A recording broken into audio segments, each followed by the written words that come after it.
Welcome to this tutorial on how to configure and use D-Link's new Central Wi-Fi Manager software. To start off with, you need to download the Central Wi-Fi Manager for free from the D-Link website. Navigate to www.dlink.com/Wi-Fi download. Complete the form by providing your name and contact details.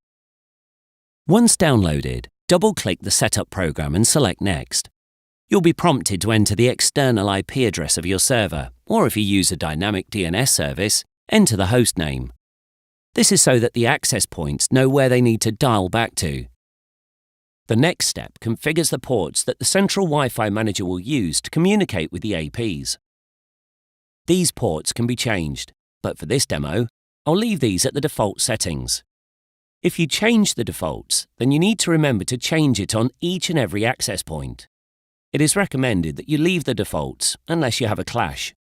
Now select a password for the database holding the information about your APs and managed network.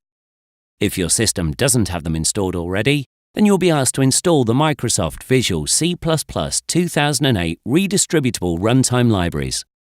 This will spawn the Microsoft Setup program, which will require that you accept the terms and conditions of the software by selecting the checkbox. Once installed, the Central Wi-Fi Manager software will resume automatically and complete the installation process. You can see that the Central Wi-Fi Manager has installed two new icons on the desktop. This concludes the first part of the Central Wi-Fi Manager installation process.